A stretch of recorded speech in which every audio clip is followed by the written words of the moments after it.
नाज़रीन आदाब, मैं शर यासिर आपका खैर मकदम करता हूँ सियासत टीवी के special programme review of newspaper में। सियासत टीवी आपके लेकर आया अखबार से रिलेटेड एक ऐसा प्रोग्राम जिसमें हम आपको आज के अखबारात, आज की टीवी और आज की जो सोशल मीडिया की फैक्ट न्यूज़ उनके बारे में बताएंगे। आज के इस प्रोग्राम में हमारे पास कुछ खास टॉपिक्स हैं जिन पर हम डिस्कशन करेंगे। सबसे पहले अगर बात करें तो है कि तेलुगु राज्यों में ज़ोर पकड़ रहा है गो बैक मारवाड़ी का नारा, बाजार भी करने पड़ रहे हैं बंद। वहीं जो आज की दूसरी खबर वही है कि आंध्र प्रदेश के सीएम चंद्रबाबू नायडू ने टीडीपी सांसदों संग एनडीए के उपराष्ट्रपति पद के उम्मीदवार से की मुलाकात। वहीं जो तीसरी खबर वो ये है कि भारत पाक मैच पर संजय राउत की पीएम मोदी को चिट्ठी। वहीं जो आज की आखिरी खबर वो ये है कि तेजस्वी यादव के खिलाफ एफआईआर, पीएम मोदी के बारे में लिखा था कुछ जिसके बाद हो गई शिकायत दर्ज।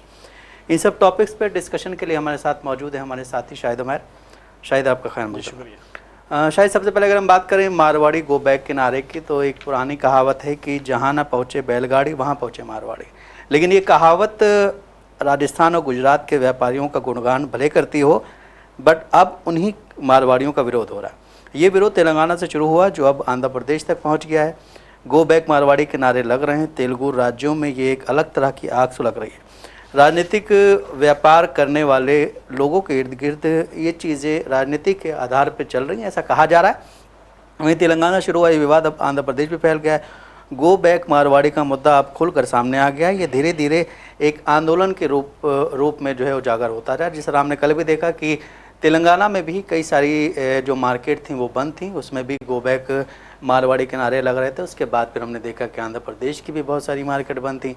तो इन सब चीज़ों पे हमने देखा कि बंडी संजय का भी बयान सामने आया, बीजेपी के प्रदेश अध्यक्ष का भी बयान सामने आया, और यहाँ के जो क्या बोलते हैं एमएलए हैं गोशा महल के टी राजा सिंह, उनका भी बयान सामने आया। लेकिन सबसे अहम चीज़ ये कि ऐसी चीज़ें कैसे उत्पन्न हो गई, ये चीज़ें क्यों अचानक जो है सुर्खियों में आ गए। देखिए, अगर हम मारवाड़ी की बात करें तो अभी जिस तरह से इनके खिलाफ अब जो एक तरह से आंदोलन कह ले या फिर जो इनके खिलाफ आक्रोश फैल रहा है वो अब पूरे साउथ में पानी की तरफ फैल रहा है। लोगों का ये आरोप है कि मारवाड़ी अब हमारे पेट पे लात मार रहे हैं, क्योंकि अगर हम आमतौर पे बिजनेस की बात करें तो हर राज्य में आपको मारवाड़ी मिल जाएंगे। और कहा यह भी जाता है कि बिजनेस में जितनी अच्छी उनकी पकड़ होती है शायद ही कोई और हो जो इतनी पकड़ उनकी अच्छी हो। लेकिन इस पर मारवाड़ी समुदाय के जो लोग हैं उनका भी बयान सामने आया है। उन्होंने ये कहा है कि ये जो विरोध है ये बनावटी है, और उनका कहना है कि गुजरात हमारी जन्मभूमि है, तेलंगाना हमारी कर्म भूमि है। उन्होंने ऐसा कहा है क्योंकि लगातार उनके खिलाफ ये जो प्रोटेस्ट है वो बढ़ते जा रहे हैं। यहाँ तक कि कई कुछ दिन मार्केट बंद होने की भी खबर सामने आई थी। उसके बाद ये कहा है उन्होंने कि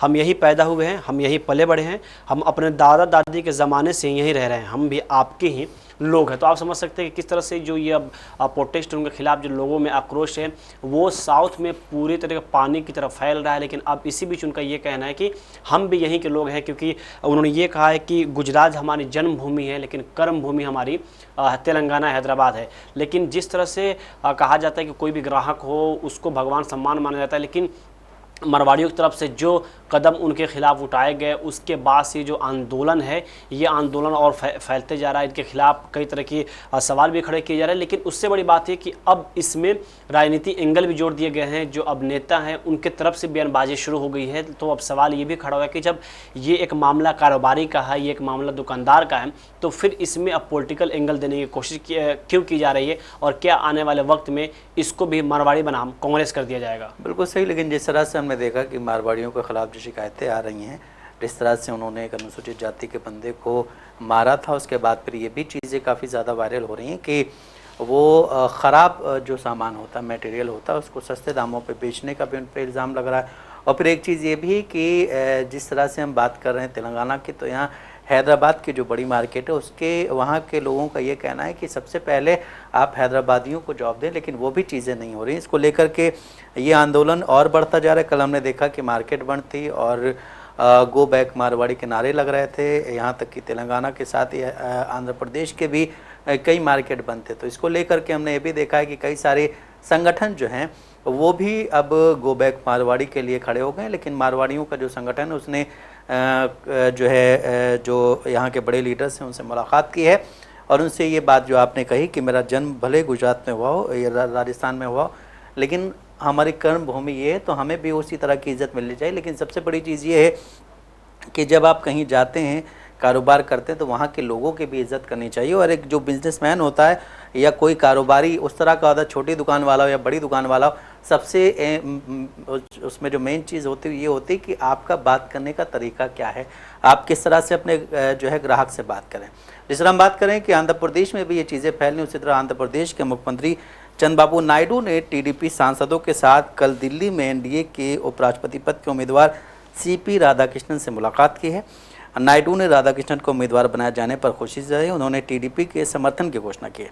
राधाकृष्णन को पीएम मोदी की मौजूदगी में अपना नामांकन पत्र दाखिल किया था। चुनाव आयोग ने उपराष्ट्रपति चुनाव की तारीख 9 सितंबर तय की, उसी दिन मतगणना भी होगी। लेकिन सबसे अहम चीज़ ये कि जिस तरह से हम देख रहे थे कि एनडीए ने जब सीपी राधाकृष्णन का नाम सामने लाया था, उसके बाद फिर ये भी चर्चा आम हो गई थी कि अब इंडिया गठबंधन जो है वो किससे आगे लेके आएगा। तो हमने देखा कि बी सुदर्शन रेड्डी को लेके आगे आए थे, वो तेलंगाना के हैं।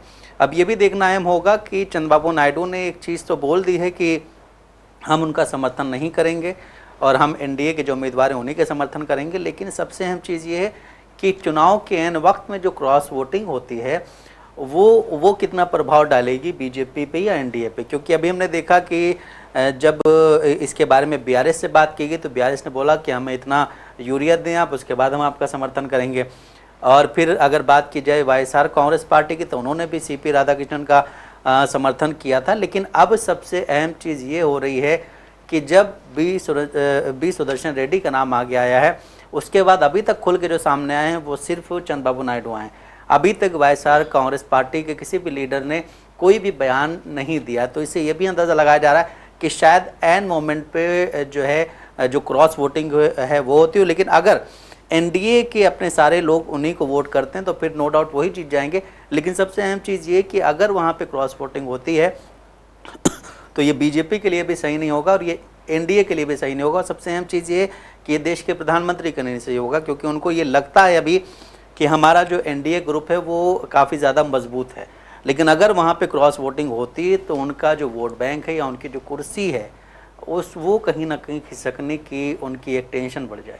देखिए, अगर हम उपराष्ट्रपति की बात करें तो सबसे पहले बीजेपी ने सीपी राधाकृष्णन को उपराष्ट्रपति पद के लिए उम्मीदवार बनाया। उसे ये कहा जा रहा था कि जो साउथ के जो वोटर्स हैं, कह ले जो पार्टियां हैं, वो उस पर जो बीजेपी है वो एक साउथ की कार्ड खेल सकती है। लेकिन उसके बाद इंडिया अलायंस की तरफ से भी साउथ से उपराष्ट्रपति पद के उम्मीदवार को खड़ा किया जाता है। वो भी कोई छोटे मोटे आदमी नहीं, जबकि वो खुद एक जस्टिस रह चुके हैं। लेकिन सबसे बड़ी बात यह कि टीडीपी की तरफ से जिस तरह से अब नायडू ने उनकी तारीफ की है, उन्होंने यहाँ तक कह दिया कि वे देशभक्त भी है, यानी उनको सीपी राधाकृष्ण को उन्होंने देशभक्त बताया। तो सवाल ये खड़ा होता है, आरएसएस के लीडर हैं, तो सवाल ये खड़ा होता है कि क्या नायडू भी अब देशभक्ति का जो पर्चा है वो बांटना शुरू कर दिए हैं। अगर हम आमतौर पे राधाकृष्ण की बात करें तो इनकी जो पहचान आरएसएस से जुड़ी बताई जाती है और कहा यह भी जाता है कि बीजेपी को पूरी तरह से आरएसएस हाईजैक कर ली है। और इसका सबूत अब इस तौर पे आप मान सकते हैं कि जब एक देश का उपराष्ट्रपति आरएसएस से जुड़ा हो तो फिर उसके जो हम कह ले फरमान होंगे या फिर जो उसका एक्शन होगा वो कैसे होगा आप भी बेहतर तरीके से जान सकते हैं। क्या उसका कमांड दिल्ली से होगा या नागपुर से होगा। लेकिन यहाँ पर हम आंध्र प्रदेश के मुख्यमंत्री चंद्रबाबू नायडू की बात करें तो अभी कुछ दिन पहले ही वो दिल्ली का दौरा किया था उन्होंने, और कयास ये लगाया जा रहा था कि वो अपने राज्य में पैसे की बढ़ोतरी के लिए या फिर वहाँ पे जो डेवलपमेंट के काम हो उसके लिए वो गए थे। कुछ दिन पहले भी तस्वीर सामने आई थी कि उन्होंने निर्मला सीतारमण से मुलाकात की थी। तो कहा यह जा रहा है कि पूरी तरह से चंद्रबाबू नायडू बीजेपी पे इसलिए भी अब फोकस कर रहे हैं क्योंकि उनको अपने राज्य में पैसे की जरूरत है। लेकिन इस बीच जिस तरह से हमने देखा कि बिहार में नीतीश कुमार ने टोपी पहनने से इंकार कर दिया, वो भी बीजेपी के अलायंस में है। चंद्रबाबू नायडू भी अब देशभक्ति का कार्ड बांटना शुरू कर दिए हैं। तो क्या ये कहा जाता है कि माशरे का असर होना, तो क्या अब इन दोनों नेताओं पर भी ऐसा असर हो रहा है? क्योंकि आमतौर पर देखें, नीतीश कुमार की बात करें, चंद्रबाबू नायडू की बात करें, ये ऐसे नेता माने जाते हैं जो कि अल्पसंख्यकों के हित में काम करते हैं या फिर भी ये ऐसे जो धार्मिक मुद्दे हैं उससे बिल्कुल हट कर ये रहते हैं। लेकिन जिस तरह से इन्होंने भी सीपी राधाकृष्ण को देशभक्त बता दिया, उन्होंने ये कहा कि ये देशभक्त भी हैं। तो क्या अब जो इंडिया अलायंस के उपराष्ट्रपति के उम्मीदवार हैं नायडू, माफ कीजिएगा रेड्डी, वो देशभक्त नहीं है? क्या इस देश में सिर्फ सीपी राधाकृष्ण देशभक्त है? क्योंकि ये खुद चंद्रबाबू नायडू ने कहा। चंद्रबाबू नायडू ने ये भी कहा है कि उपराष्ट्रपति पद के लिए उम्मीदवार सीपी राधाकृष्ण को चुनकर बहुत अच्छा काम बीजेपी ने किया है। तो अब नायडू क्या अब उसी रास्ते पर चलना शुरू कर दिए हैं या फिर उनकी बयानबाजी आने वाले वक्त में वैसी होगी जैसे असम के एक मुख्यमंत्री का होता है? बिल्कुल सही। लेकिन जिस तरह से जो बयान सामने आ रहे हैं चंद्रबाबू नायडू के, उससे यही लगता है कि वो सीधे सीधे सीपी राधाकृष्णन का सपोर्ट करेंगे। लेकिन सबसे अहम चीज़ ये है कि सीपी राधाकृष्णन जो हैं वो आरएसएस से बिलोंग करते हैं और फिर वो सांसद भी रहे हैं और कई जगह के गवर्नर भी रहे हैं। अब सबसे अहम चीज़ ये है कि जब उनसे बात हुई परसों, जो यहाँ के उम्मीदवार हैं, क्या बोलते हैं, इंडिया गठबंधन के, उन्होंने कहा कि मैं कोई पॉलिटिकल बैकग्राउंड से नहीं आता हूँ, लेकिन मुझे ये उम्मीद है कि लोग मेरा सपोर्ट करेंगे। और जिस तरह से उनके जो बयान सामने आए हैं उससे यही लगता है कि उनके अंदर वैसी कोई चीज़ें नहीं हैं। अब ये भी देखना होगा कि जो पार्टियां आरएसएस को पसंद नहीं करती जो एनडीए में, वो पार्टियां क्या सीपी राधाकृष्णन को वोट करेंगी, सबसे अहम चीज़ ये। लेकिन जिस तरह से आपने बोला कि चीज़ें चेंज हो रही हैं और अगर इस वक्त क्रॉस वोटिंग होती है और सीपी राधाकृष्णन अपनी जो उम्मीदवारी वो हार जाते हैं अगर, तो शायद बीजेपी के लिए एक बहुत खतरे की घंटी होगी, इंडिया गठबंधन के लिए बहुत खतरे की घंटी होगी। सबसे अहम चीज़ ये है कि देश के प्रधानमंत्री को अपनी कुर्सी का खतरा हो जाएगा। लेकिन सबसे एक और बात ये है कि जिस तरह से हमने देखा कि लोकसभा चुनाव के दौरान आरएसएस ने ये कहा जा रहा है कि बीजेपी को उस तरह से सपोर्ट नहीं किया था, जिस वजह से उनकी 240 के आसपास सीटें रह गई थी। उसके बाद फिर एक मीटिंग होती है जिसमें ये आरएसएस अपनी चीज़ों को क्लियर करवाती है। उसके बाद फिर हम देखते हैं कि किस तरह से हमारे देश के प्रधानमंत्री नरेंद्र मोदी नागपुर आरएसएस मुख्यालय जाते हैं। उसके बाद फिर भागवत के कई सारे बयान सामने आते हैं। देन फिर ये जो है बहुत सारी चीज़ें ये भी कही जाती हैं कि आरएसएस जो है अब अपने हिसाब से देश को चलाने की कोशिश कर रहा है। तो अब ये भी एक चीज़ सामने आ रही है कि आरएसएस जो है हिंदुस्तान के मुख्य पदों पे अपने लोगों को रखने के बारे में बात कर रहा है और बीजेपी के ऊपर ये प्रेशर एक आ जाता है कि आपको या तो हमारे लोगों को पद पे रखना है ऊपर, या फिर देश के प्रधानमंत्री जो कि 75 ईयर्स के होने वाले हैं उनको अपना पद छोड़ देना है।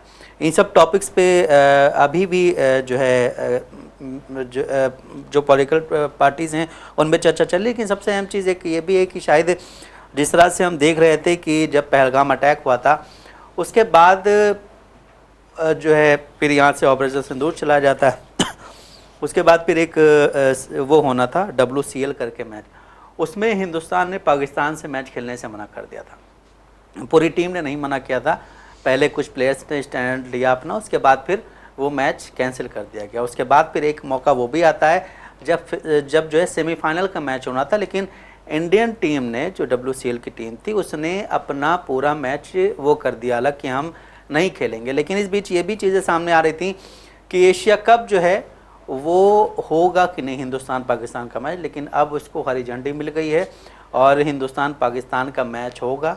अब ये भी चीज़ें एक अहम पैदा हो रही कि इस देश में जिस तरह से आप देखिए कि बाइकॉट चलता रहता है कि जब भी कुछ ऐसी चीज़ें होती हैं तो बाइकॉट बहुत तेज़ होता है, लेकिन उसके बाद उस पर अमल नहीं होता है। कुछ समय के बाद लोग उससे भूल जाते हैं और भूलने के बाद फिर से नई चीज़ें शुरू हो जाती हैं। जिस तरह से जब जो है पहलगाम का अटैक हुआ था उसके बाद ये कहा गया था कि हिंदुस्तान पाकिस्तान का मैच नहीं होना चाहिए, काफ़ी सारे बयान सामने आए थे, काफ़ी सारे प्लेयर्स के जो है बयान सामने आए थे। लेकिन उसके बाद अब ये भी देखा जा रहा है कि हिंदुस्तान और पाकिस्तान के बीच एशिया कप में मैच होगा।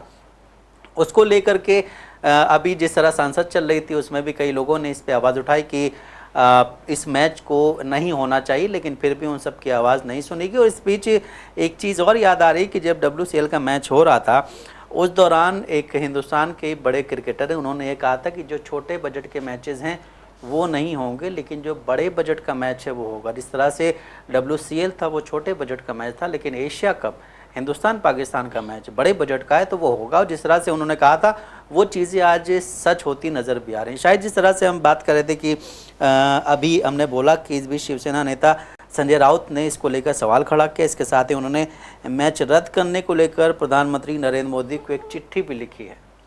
अगर हम पूरे इस क्रिकेट की बात करें तो शुरू से ही हमने देखा कि AIMIM प्रमुख असदुद्दीन ओवैसी ने भी इस पर तंज कसा, वही अब संजय राउत ने भी इस पर तंज कसा, क्योंकि पहलगाम आतंकी हमले के बाद से ही लगातार इस देश में पड़ोसी मुल्क पाकिस्तान के खिलाफ एक अलग तरीके की जंग छिड़ी हुई। लेकिन इसी बीच अगर पाकिस्तान क्रिकेट बोर्ड अगर इंडिया से क्रिकेट खेलता है तो जाहिर सी बात है यहाँ के लोग सवाल खड़ा करेंगे, क्योंकि अभी भी पहलगाम में जिन आतंकियों ने हमला किया अभी पूरी तरह से पुष्टि नहीं हो पाई है कि वही आतंकी मारे गए हैं। उसके बाद ऑपरेशन सिंदूर भी हुआ, कई तरह के दावे किए गए, लेकिन अब जिस तरह से क्रिकेट खेलने की बात की जा रही है उसके बाद से लगातार विपक्ष केंद्र सरकार पर हमलावर है। अगर हम संजय राउत की बात करें तो उन्होंने पत्र लिखा है और एक पोस्ट में भी काफ़ी लंबी चौड़ी बात कही है। उन्होंने कहा है कि प्रधानमंत्री मोदी जी, महाराष्ट्र में ऐसी खबर सामने आ रही है कि केंद्रीय खेल मंत्रालय की तरफ से एशिया कप में भारत पाकिस्तान क्रिकेट मैच खेलने के लिए हरी झंडी दे दी गई है।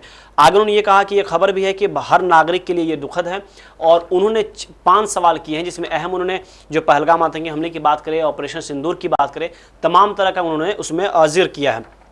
पहला उन्होंने लिखा है कि आप कहते हैं कि पाकिस्तान के खिलाफ ऑपरेशन सिंदूर खत्म नहीं हुआ है, अगर संघर्ष अभी भी जारी है तो हम पाकिस्तान के साथ क्रिकेट कैसे खेल सकते हैं।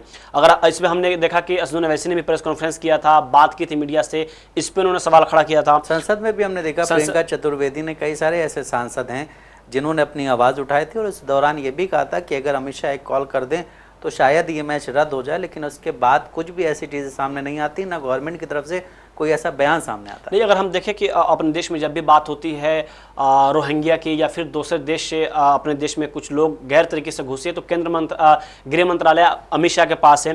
क्रिकेट की अगर बात करें तो खुद इनके बेटे क्रिकेट में अच्छे पद पे संभाले हुए हैं, तो क्या आप तो केंद्र में हैं लेकिन फिर भी आप कहते हैं कि नहीं हमारे देश में रोहिंग्या घुस गए हैं। यहाँ पे आपके बेटे जब ऑलरेडी बीसीसीआई में पद संभाले हुए, तो फिर आपके अंदर इतनी ताकत नहीं कि आप पाकिस्तान से मैच खेलने के लिए बंद कर दे।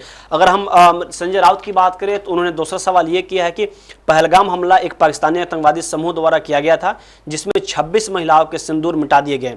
क्या आपने उन माताओं और बहनों की भावनाओं पर विचार किया। अगर हम प्रधानमंत्री मोदी की बात करें तो ये भी देखा गया कि पहलगाम आतंकी हमला हुआ, उसके बाद से जितने लोग मारे गए थे उनके परिवार से वो मिलना तक मुनासिब नहीं समझे।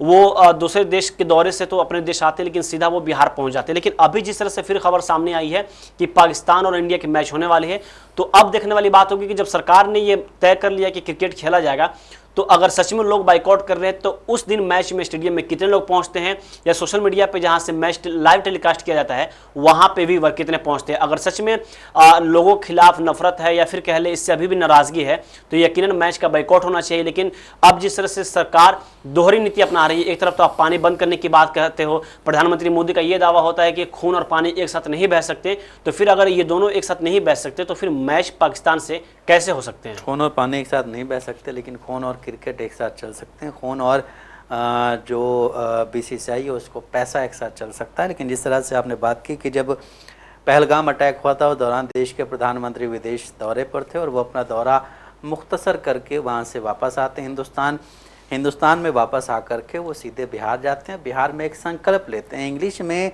वो आतंकवादियों को धमकी देते हैं कि आपको बख्शा नहीं जाएगा।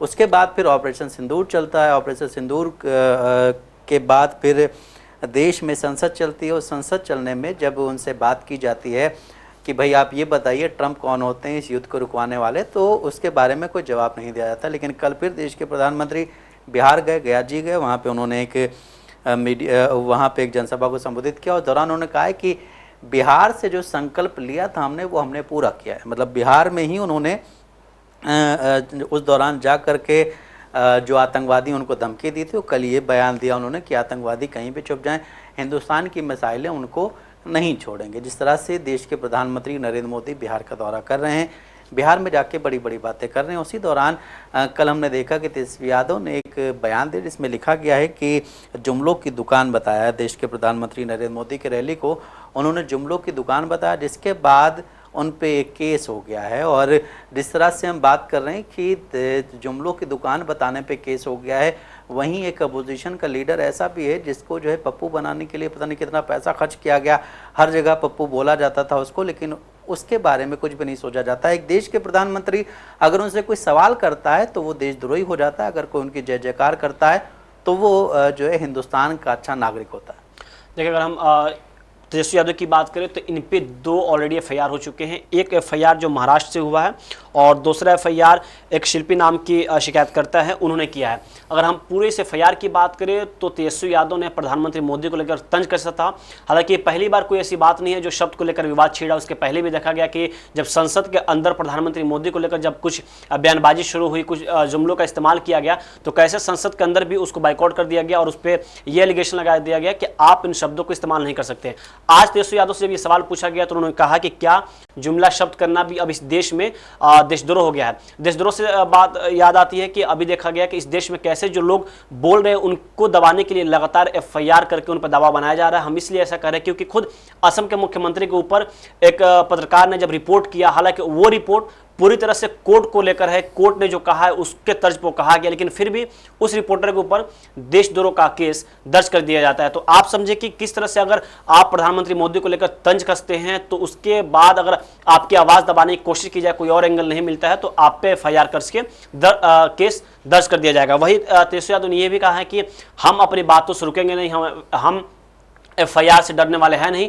और इस देश में क्या जुमला बोलना शब्द गलत हो गया। अगर हम बिहार की बात करें तो लगातार देखा जा रहा है कि राहुल गांधी और तेजस्वी यादव वोट चोरी को लेकर लगातार बिहार में एक तरह से जनसभा को संबोधित कर रहे हैं। वो कई दिनों से वहां पे यात्रा पे है, लेकिन इसी बीच जिस तरह से अब तेजस्वी यादव पर एफआईआर दर्ज की गई है तो विपक्ष का ये कहना है कि बीजेपी हमसे पूरी तरह से घबराई हुई है, पूरी तरह से डर रही है और इसीलिए ऐसे एफआईआर दर्ज करके हमको डराने की कोशिश की जा रही है। हालांकि उनका यह कहना है कि हम एफआईआर से डरने वाले नहीं हैं। बिल्कुल सही। जिस तरह से हम देख रहे हैं कि राहुल गांधी और तेजस्वी यादव की जो जोड़ी है वो बिहार में जो रैली निकल रही है उसको लेकर के देखा जा रहा है कि काफ़ी ज़्यादा उनको समर्थन मिला, लेकिन समर्थन मिलना और वो जो भीड़ है उसका वोट में कन्वर्ट होना बहुत बड़ी एक अलग चीज़ें होती हैं। जिस तरह से हम देखते हैं कि पीके की भी जब उन्होंने जन स्वराज यात्रा निकाली थी उस दौरान काफ़ी ज़्यादा जनता ने उनको सपोर्ट किया था, लेकिन वहीं उसके बाद जब उपचुनाव होते हैं वहाँ पे तो पीके की पार्टी मतलब कहीं पे भी लड़ने योग्य भी नहीं रहती उस दौरान। इसीलिए अभी भी जो वहाँ की जनता है उसके दिमाग में ये चीज़ें जो है आनी चाहिए कि हमको यहाँ पे अभी तक जिस तरह से हम देख रहे हैं कि नीतीश कुमार काफ़ी ज़्यादा समय से वहाँ के मुख्यमंत्री हैं और उस दौरान उन्होंने काफ़ी सारे काम भी किए हैं, लेकिन फिर एक चीज़ ये भी आती है कि वो इधर उधर करने में काफ़ी चीज़ें उनकी गड़बड़ हो जाती हैं। अभी भी जो चीज़ें चल रही हैं उसमें ये कहा जा रहा है कि जेडीयू के 70% जो एमपीज़ या एमएलएज़ हैं वो बीजेपी में इनडायरेक्टली चले गए हैं। अभी ऑफिशियल अनाउंस नहीं हुआ है, लेकिन अगर वहाँ पे जो है क्या बोलते हैं एनडीए जीत जाती है और एनडीए जीतने के बाद मुख्यमंत्री के बारे में कुछ चर्चा होती या मुख्यमंत्री को लेकर के कुछ असमंजस पैदा होता है तो मुझे नहीं लगता है कि वो जो 70% एमएलए या एमपीज़ बीजेपी में इनडायरेक्टली गए हुए हैं, अनऑफिशियल गए हुए हैं, वो ऑफिशियली चले जाएंगे।